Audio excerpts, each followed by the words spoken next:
The ones that were just hanging off were possibly the what's that? Marines on board, as well as the joint forces that you were. He's only giving those restrictions so you don't have too much rudder. Right now it's taking the ship, making it look like you have a 2-degree rudder restriction, meaning that this is increasing.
different squadron flight deck coordinators. And throughout flight deck, we've got pilots in the aircraft and just general real-time information. Adventures, we have a special group. They're all green in color. We call them our Army guys. The respawn and everything at night to assist That's what we do here in the day. We like to keep this guy locked away because every time we get out, make sure your spaces are good to go. All right, and then this other guy here, this is warheads on forehead. So he's looking down in a prone position. He's ready to go ahead and take the charge to the enemy there. That's what he does. All right. Then we have them as goats. All right. So this is bad goat. Bad goat. He's out there just creating mayhem, creating all kind of problems for everybody.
came to be on the USS Ronald Reagan by putting in an application with my home course back home in Australia, and they've sent me out here to spend 5 weeks studying with the Americans and learning how they do things.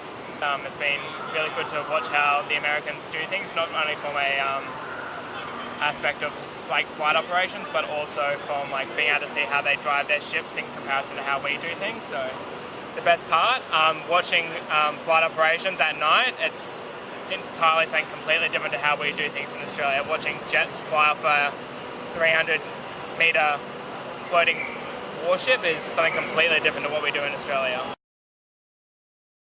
The Ronald Reagan Carrier Strike Group is here as part of Talisman Saber, along with our Bonham Richard Expeditionary Strike Group, and of course all of the other forces from both the United States and Australia conducting Talisman Saber. It's I think been a very dynamic exercise overall, and like every time we do this, we manage to find ways to improve our interoperability together and come together in ways that are both tactical and operational, and allow us to improve our operations together at sea.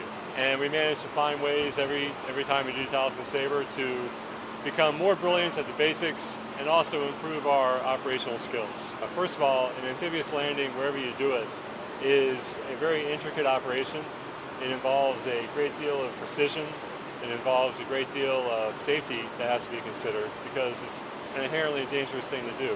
Our involvement has been to enable that landing by setting the environment in the maritime environment along with our Australian allies to allow the Expeditionary Strike Group to steam into the area and successfully conduct that landing. So the Carrier Strike Group brings the long-range striking power, air defense capability to all the maritime forces.